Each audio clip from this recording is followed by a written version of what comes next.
Yo creo que ya.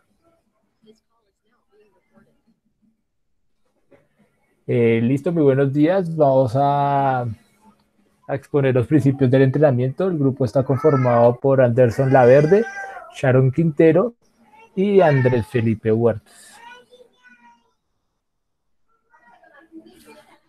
Entonces, se dividen en dos principios, especialmente los primeros principios pedagógicos que se centran en el proceso de enseñanza-aprendizaje, pues para que se logre sacar el mayor rendimiento a la habilidad.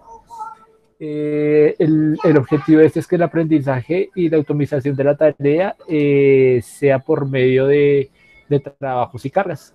También encontramos los principios biológicos, que son aquellos que afectan los procesos de adaptación. Quiere decir que desequilibran el organismo para crear una progresión.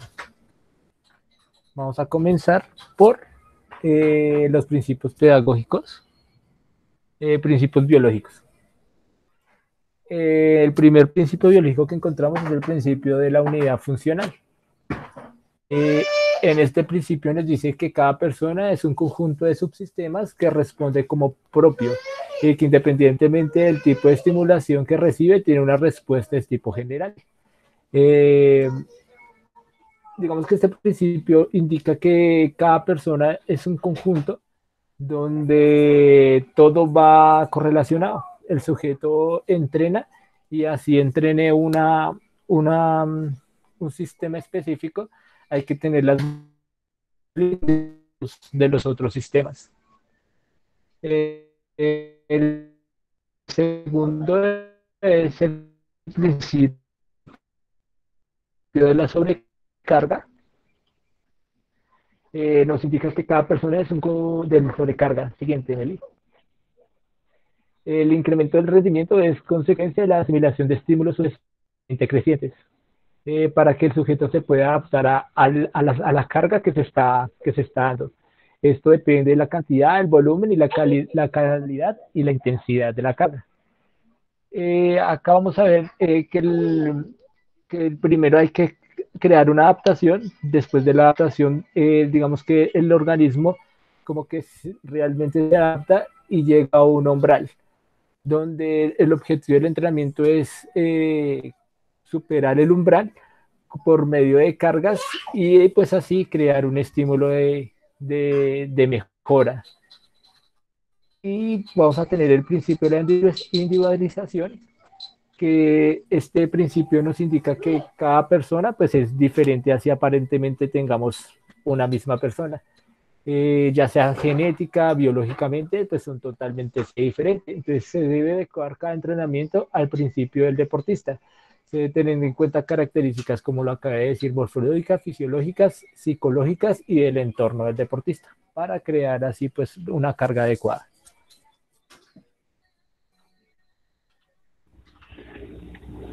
El entrenamiento multilateral este se centra en el desarrollo armónico de todos los órganos y sistemas y no implica el aprendizaje de las técnicas deportivas muy diferenciadas y en ocasiones de escasa o nula transferencia. Esto, sin embargo, establece los fundamentos para un entrenamiento más sólido y es uno de los requerimientos necesarios para alcanzar a un nivel altamente especializado de preparación física y con afectaría negativamente el funcionamiento del conjunto del organismo, como nos lo explica Platonov. Eh, también estima que la preparación física solo se puede desarrollar eficazmente si el organismo ha sido sometido previamente a una preparación general. Siguiente, Meli.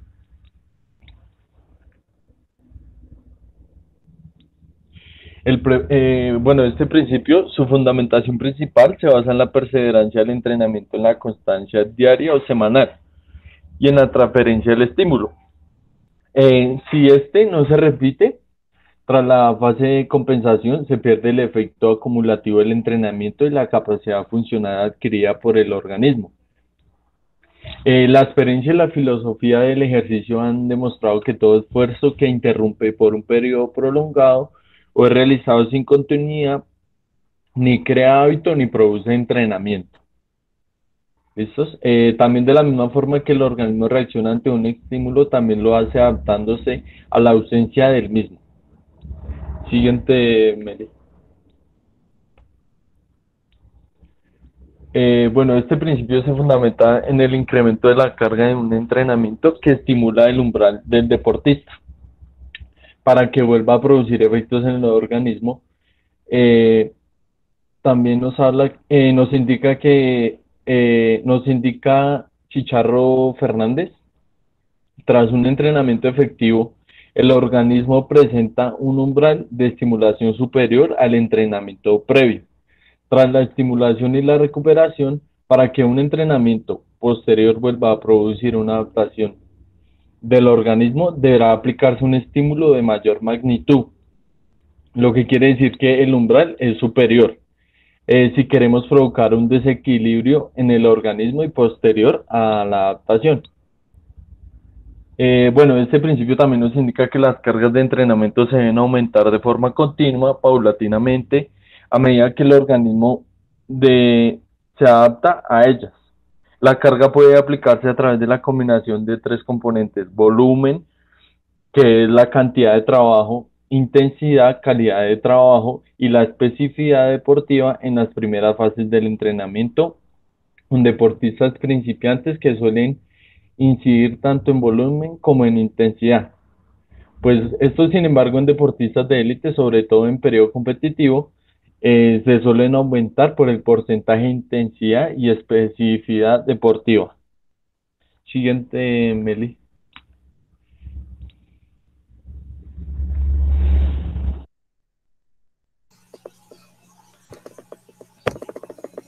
Bueno, en cuanto al principio de la variedad de la carga, este nos indica que las situaciones monótonas de entrenamiento producen una disminución del rendimiento, ¿sí? Por lo tanto, pues tenemos que buscar la variedad de estímulos y compensar así la adaptación del organismo a un mismo estímulo y variar pues de la monotonía del entrenamiento de los deportistas. Pues ya en este caso con sesiones más atractivas para los deportistas.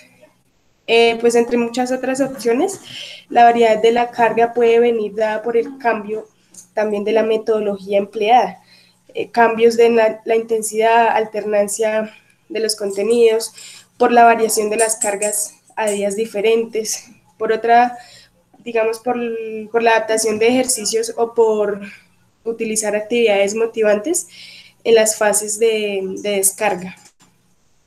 Bueno, esto acá, como indica esta parte que está subrayada, esto es muy habitual en actividades cíclicas, carrera de natación, remo, ciclismo, esquí, de fondo, etc. Y donde predomina un alto componente de resistencia y el repertorio de elementos técnicos, que es muy reducido. En el principio de la alternancia de la carga, este principio apunta a la relación no solo entre los periodos de trabajo y descanso en el propio entrenamiento, sino también en las distintas áreas, tipos, vías o planos de entrenamiento. Entonces, en una sesión de entrenamiento se debe contemplar pues la alternancia de todas las cargas de trabajo de los grupos musculares de una manera genérica y específica. Del mismo, esta alternancia se debe de dar entre tipos de entrenamiento, por ejemplo, contenido físico, técnico, psicológico, etc.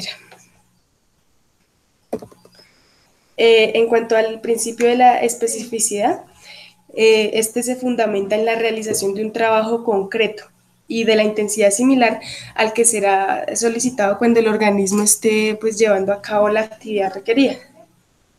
Entonces, así el proceso pues de entrenamiento se debe tener en cuenta tanto la necesidad de sentar las bases de dicho entrenamiento a través del desarrollo de todas las capacidades físicas. Es como un entrenamiento global o genérico.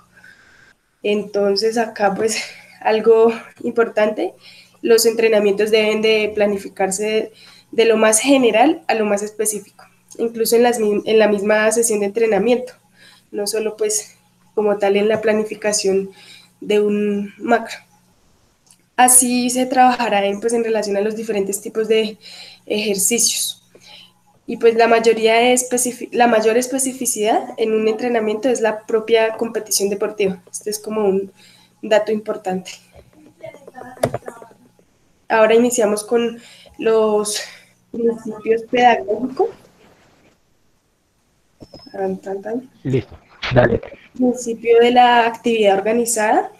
Entonces, en primera instancia, pues consiste en elaborar o establecer el plan, en nuestro caso, pues el acondicionamiento físico para pues, con un fin determinado, conforme a unos objetivos que se pretende desarrollar y pues obtener. Y bueno, entonces acá tenemos que el fundamento de este principio está pues relacionado con la actividad consciente, ¿sí? Ahorita más adelante mi compañero va a explicar el principio de la actividad consciente. Y bueno, esta implica que el deportista organice sus objetivos en el entrenamiento, no solo pues hacer las cosas de manera monótona o repetir, sino hacerla consciente.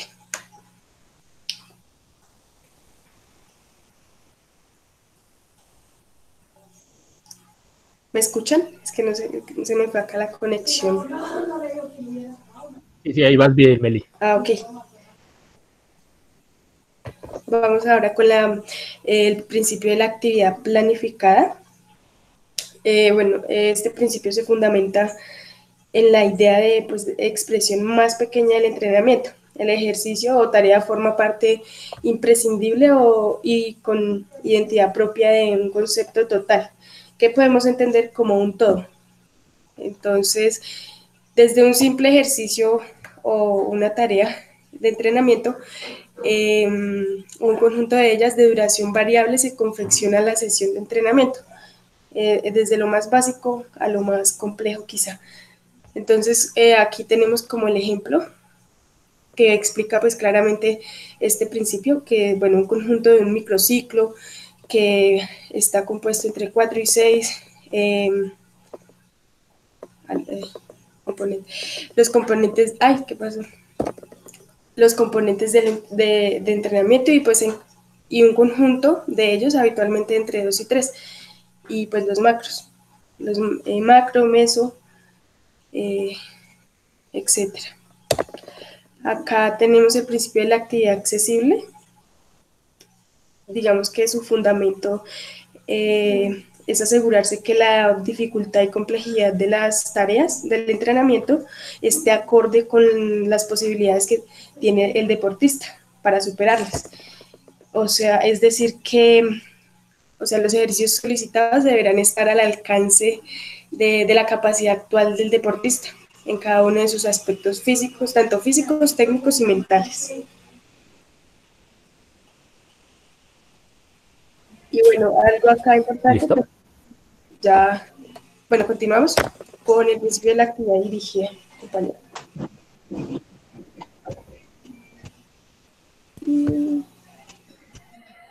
Bueno, llegamos al principio de la actividad dirigida, el cual es una actividad donde siempre el 100% está al mando el profesor o el entrenador. Siempre va a estar organizada por sesiones. Digamos que es el típico principio donde el entrenador no deja pensar al deportista, sino siempre es de mando directo, donde siempre está dando indicaciones y qué debe hacer y cuándo lo debe hacer. Siguiente, Meli. Está al principio de la actividad consciente. Acá ya se cambia un poquito, donde el entrenador le da un poquito más de importancia a su entrenado. Este principio se basa en la concepción de que el deportista debe ser conocedor de lo que está haciendo durante el proceso de entrenamiento, especialmente en la parte técnica.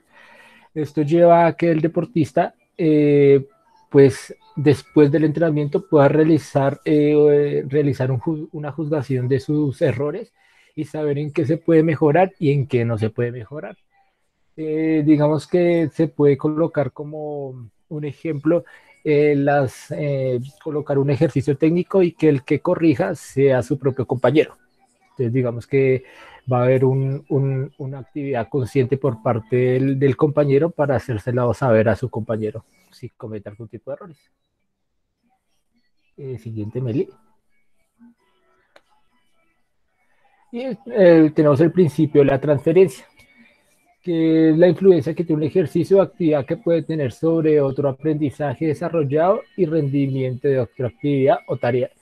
En este pues, ejemplo vamos a colocar, digamos que un trabajo reducido en fútbol, donde su principal objetivo es trasladar o transferir al campo de fútbol 11, ya en un campo real, pero se realiza en un definido para realizar tareas específicas.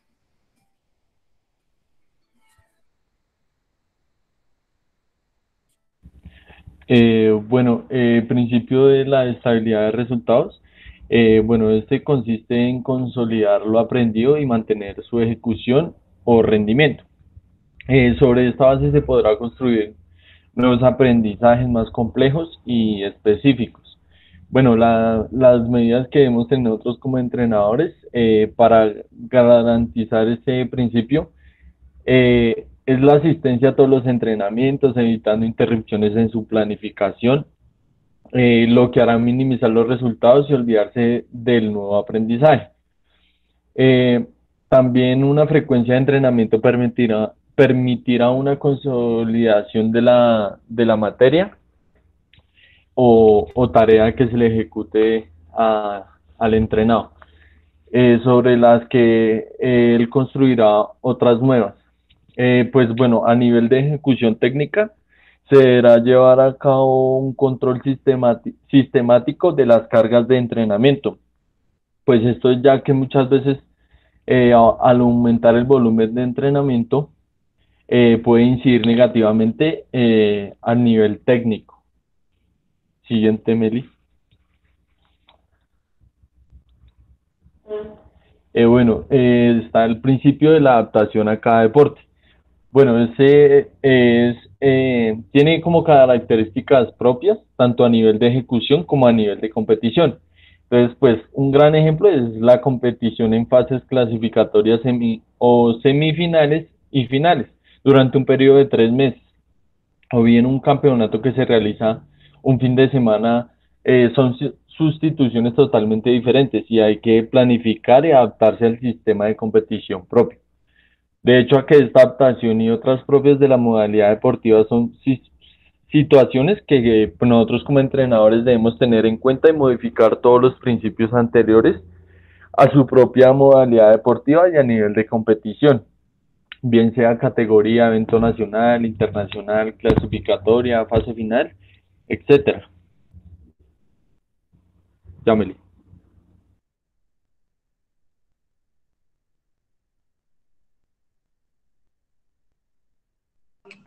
Bueno, profe, acá pues digamos que en el grupo de Team, perdón, pues llegaron al acuerdo de los temas. Lo anterior fue lo que nosotros hicimos en el trabajo en clase,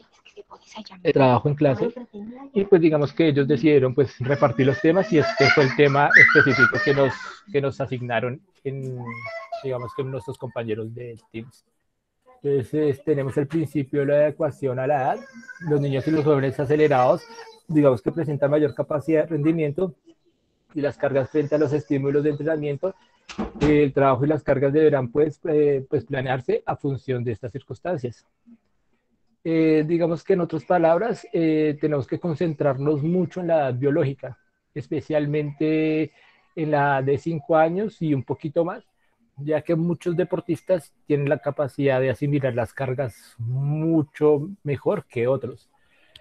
Entonces, digamos que este principio de la ecuación de la carga nos indica que nosotros tenemos que concentrarnos en la edad biológica, ya que podemos generar retrasos y si generamos estos tipos de retrasos, pues va a ser imposible compensar estos retrasos biológicos del deportista.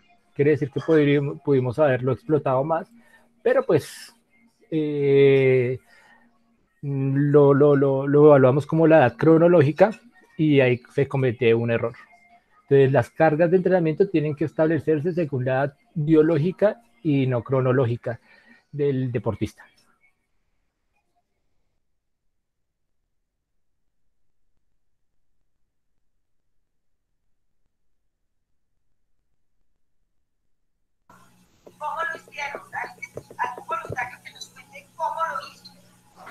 Bueno, en cuanto a al principio de la especialización de la carga, este principio, según Glosser y Colts, hablan también pues, del principio de la preeminencia y la coordinación selectiva.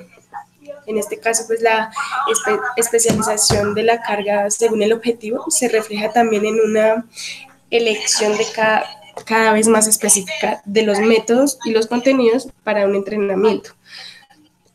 Ya la especialización progresiva según el objetivo en el proceso de entrenamiento a largo plazo se refleja pues en una coincidencia creciente de los ejercicios con estructura motora y de carga de la modalidad en cuestión.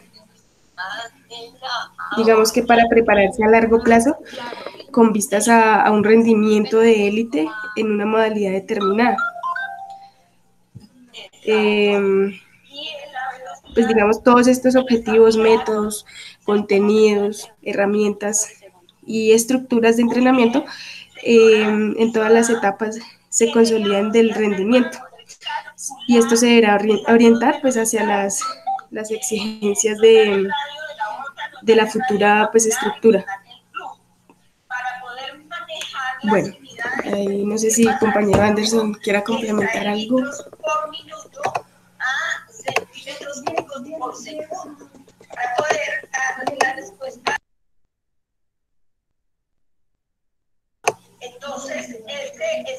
¿Listo? Creería que ya listo. ¿Listo, profesor? ¿Esto? La exposición. Muchísimas gracias. Vamos a pausar. Darle pausa entonces y guardar.